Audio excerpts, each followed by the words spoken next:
a escala 6 por 1, não confio em político, né? Apesar de Juliane ser político. A escala 6 por 1 é uma PEC 221/2019. Eu li, porque eu não sei se mudaram. Mas a PEC é uma coisa muito simples, reduzir para 36 horas, com a prática sendo implementada em 10 anos. Porque, no caso da lei trabalhista, tem de mexer na CLT, né? Aí vai se aprovar essa PEC, se aprovar porque a gente está no período eleitoral, depois vai ter de mexer na CLT. Sim. É um problema. A questão do outro, que a gente ia falar que vocês vão ter de ir embora, que vocês falam de direito previdenciário, aí dá para entender o seguinte: você tem dificuldade de arranjar documento e tem dificuldade com o governo dar. Então, quem vai nos socorrer? Deus e o direito e os E advogados você, né? previdenciários. Como é E o judiciário, né? como é que a gente consegue encontrar vocês para nos socorrer? Olha Uma boa oração e um bom advogado previdenciário. Isso Né? é isso. Aqui, E digo que nessa questão da atividade especial, um bom advogado previdenciário e trabalhista. Porque, como eu falei, muitas vezes depende, né? A gente já teve caso de ter que dar entrada em uma ação trabalhista para pedir a exibição de documento para a gente conseguir fazer o requerimento de uma aposentadoria especial. Então, é um trabalho conjunto, de fato, muitas vezes. Então, como é que encontra vocês? A propaganda. Vamos deixar nosso telefone aqui para os ouvintes, por favor. 75. Antônia, já estamos aqui com um ouvinte perguntando por contato de você. Estamos à disposição. E aqui eu falo de uma forma assim, eu acredito muito na lei do retorno, né? Então, quem faz o bem, recebe o bem. Então, até quem tiver com dúvida, não necessariamente que vai fechar contrato com a gente, não necessariamente que vai ser nosso cliente, mas está com uma dúvida, uma orientação, fique à vontade, viu? Porque eu acredito muito, como eu falei, nessa lei do retorno. Então, se eu puder ajudar de uma forma, eu tenho certeza que Deus vai nos recompensar. 759-8159-3992. Estamos aqui pertinho em Feira de Santana. Anota aí, tá? por favor. 759-8159-3992. A gente fala e deixar já aqui a nossa solicitação do retorno, porque nós amamos esse espaço, amamos conhecer a doutora Cibele, Juliene, amamos o espaço, de verdade. A gente tenta construir exatamente uma conversa, né? Sim. Que as pessoas gostam muito de rádio. Mas a rádio ela tem que ser algum atrativo. A gente tenta buscar isso, né? Toda sexta-feira aqui. Tornar interessante para quem está do outro lado. Sim, e essa troca é muito importante. A gente acaba aprendendo, né? Eu já aprendi muito aqui também com a doutora Cibele, com o seu posicionamento, você como mulher ativa, né? Vereadora. Então, mostra pra gente a força. E nós, meninas, como você falou, que estamos aí começando agora na vida, né? Então, já ter essa referência é muito importante. E é uma honra, como eu falei no início, né? É uma honra a gente estar aqui nesse espaço. E também, como eu disse no início, eu adoro falar do direito dessa forma mais clara, né? Com menos formalismo, porque eu sinto que hoje a informação, principalmente relacionada aos direitos, ela tem esse impasse, esse obstáculo, porque as pessoas não conseguem compreender de fato o seu direito. Então, a gente vai para o jornal, a gente vai para a internet, a gente tem muita informação, né? Hoje, graças aos meios de comunicação, a gente tem muita informação. Mas eu acredito muito numa informação que ela consiga entregar a mensagem. Exato. E esse espaço aqui é fundamental para isso, né? A gente está falando de questões aqui que a gente poderia fazer um parecer técnico sobre, mas a gente está aqui nesse bate-papo, né, levando conhecimento e informação. E para finalizar, eu tenho uma pergunta, né? Está mais difícil se aposentar? Porque, assim, as pessoas falam muito isso.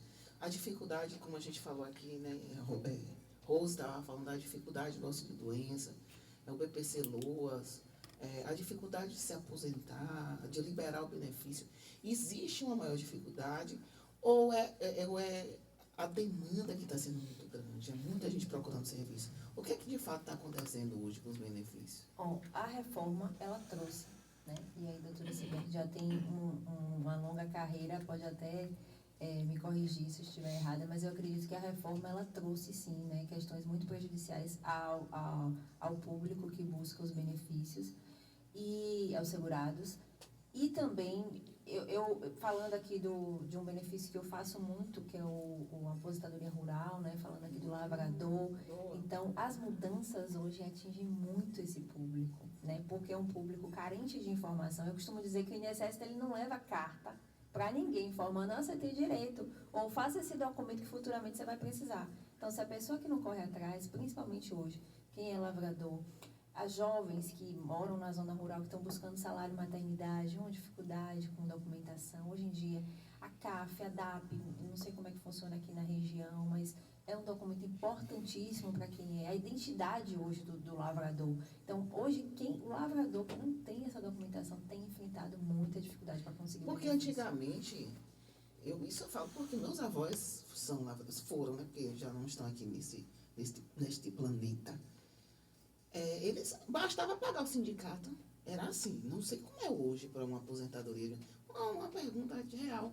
Porque a gente vê as pessoas, muita gente, eu vou lhe ter um exemplo. Eu tenho um tio que ele assinou a carteira por um período, uns 5, 6 anos, mas depois ele foi trabalhar na zona rural. Muda alguma coisa no benefício? Muda. Se a pessoa teve um período de trabalho urbano e ela retornou à atividade rural, ela precisa comprovar o seu retorno. Sim. Precisa de algum documento após esse vínculo urbano, documentando que ela retornou ao trabalho rural. Então, aí é que mora a dificuldade. Às vezes a pessoa morou, já tem 15 anos que ela retornou da cidade de São Paulo, seja lá de onde for, foi trabalhar, buscar melhorias. E aí, quando ela retornou, ela casou antes disso. Aqui aí tem aquela certidão, o inteiro teor, dizendo que ela é lavradora, né? Casou há 20 anos atrás, mas aí ela passou 10 anos em São Paulo, retornou, não tem nenhum documento dizendo que ela retornou. Ela morou o tempo todo na roça, ela achou, não, eu não preciso provar que eu moro na roça, porque é até uma coisa assim, né, um paradigma, a gente fica pensando, a pessoa precisa provar que ela mora na roça. É porque essas pessoas, o INSS não conhece essas pessoas. É diferente do contribuinte que está ali todo mês, tem o NIT, tem o número do NIT, tudo certinho, o INSS conhece essas pessoas. Mas é um público que o INSS não conhece, só conhece na hora que se depara ali com o pedido. Então, eu até entendo essa formalidade, por um lado, né, essa formalidade hoje de algumas documentações serem exigidas até para facilitar esse pedido, né, a análise desse pedido. A questão é que muita gente não sabe que precisa do documento. Muita gente mora na zona rural. Eu me deparei essa semana com um cliente em que ele, nascido, criado na zona rural, até carteira de trabalho, ele nunca tinha feito. Sim. Nada, absolutamente nada. Eu falei, sua família não tem terras? Porque às vezes quando a pessoa não tem uma DAP, não tem uma CAF, vamos buscar na família, que, né? Que aí fica mais fácil. Doutora, que terra? A gente é rendeiro, mora um homem que cedeu um pedacinho de terra pra gente morar a vida toda, eu e meu pai, minha mãe, a gente nunca teve terra, não. Aí essa pessoa se depara agora com 60 anos. Como é que a gente faz para comprovar que esse homem nunca casou, não tem filhos, né? Para a gente buscar um inteiro teor. Então, é uma situação difícil. Então, é muito bom ter esse espaço para a gente alertar você, lavrador. As regras mudaram, o INSS está diferente. E o que é o DAP? O DAP é uma inscrição, né?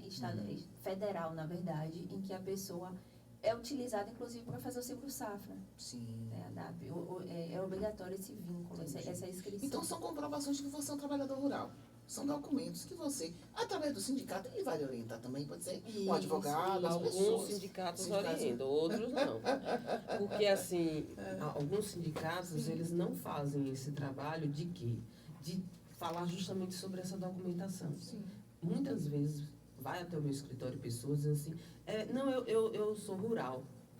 Muitos não são rurais. Sim. Muitos não são Sim. rurais. O que é que acontece com essa pessoa? Ela se cadastra lá no sindicato, acha que é suficiente estar cadastrado no sindicato E não é. e ela não é rural. Ela trabalha nos grandes centros, ou às vezes até ela é comerciante rural. Como é que é comerciante? Ela pega uma fruta, ela pega alguma coisa Vende aqui na na roça feira. e chega aqui e vende. Então ela não é rural. Sim. Não trabalha. Não é o tem- produtor. Não é o produtor, ele é o intermediário. Sim, sim. Então, mas ele se cadastrou lá no sindicato. Então, essas pessoas, elas têm muita esse problema.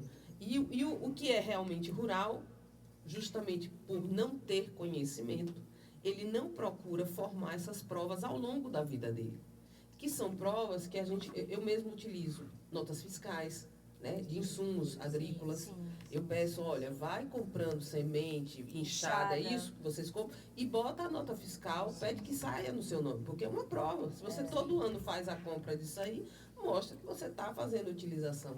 Tem insumos agrícolas também, que são venenos, que precisam de um cadastramento. Isso. Né? Tem a DAP, né? Quando a pessoa vai Isso. fazer essa questão do manejo do gado, tudo. Isso. Então, tudo isso, ele pode servir como prova, né? Da E produção rural. é como a doutora Michele falou, né? Depois da reforma, a gente tem, de fato, algumas exigências maiores. E o que a gente vê é justamente essa questão da documentação sendo cada Olha, eu tô vez aqui com fundamental. perguntas no Instagram, você acredita? O pessoal da Monde, eu vou assim, não da Monde necessariamente, mas, Lina, faça a pergunta, Valina, que essa é importante. Deixa eu ligar aqui. Boa noite, né? Boa noite, boa noite, as doutoras, boa noite, Juliene, Rubens, todos os ouvintes. Eu estava aqui lembrando, né? Falando dos produtores e trabalhadores rurais, eu estava lembrando aqui das pessoas que não são trabalhadoras rurais, mas que os médicos já passam um relatório e diz que a pessoa só está vegetando, né? Não aguenta mais nada na vida e o INSS às vezes nega e às vezes dá 1 mês, dá 2 meses, a pessoa tem que refazer tudo de novo, exames, todo o processo para tentar mais outro mês. Como é que a pessoa deve proceder numa situação dessa? É coisa, viu, Lina? É verdade isso. Complicado. Eu já tive um cliente em estado terminal com a recurso. E negou? Nego. Mas estão negando o paciente com câncer. É. Estão passando. Mas às vezes assim. Aí depois a gente foi para a justiça, né? Ele já chegou com a negativa. Quando ele foi, o perito lá nem olhou, nem leu o laudo, na verdade, de direito dele e tal, e aí negou. A gente foi para a justiça e conseguiu, enfim. Mas assim, é isso que a gente fala. Por isso que depende muito do que está escrito no seu relatório, da sua documentação médica. Isso é muito importante, né? É muito importante que você, se você está sofrendo com algum problema de saúde, tente buscar um médico especialista, Eu acredito. relatar. Sim, doutora. Não, eu só ia colocar aqui que hoje a gente tem visto as análises sendo cada vez mais superficiais, né? De Inclusive, qual análise? de benefícios, né? A gente faz o requerimento, inclusive hoje tem a aposentadoria que é concedida através de robô. Então você faz o requerimento hoje e um robô analisa, né? Situações de doença, auxílio-doença, que você não passa por perícia física, é análise de documento. Então, isso por um lado... E aí entra essa questão da documentação. Se o laudo não estiver dentro dos critérios inimagináveis que o INSS colocou lá na portaria, na IN, o atestado não passa, é indeferido, e aí agora fica bloqueado durante 30 dias para você fazer uma nova solicitação. Ou seja, se for concedida, a pessoa perdeu 1 mês de salário. E assim, muitas vezes o médico, o perito, ele não vai ver o paciente, ele vai ver um documento. Sim. E é como a doutora Michele falou, não necessariamente o documento vai trazer o quadro real, vai preencher os requisitos que o próprio INSS criou para aquela documentação. E agora a gente ainda tem mais esse empecilho que é aguardar 30 Para dias. mim, por exemplo, você tem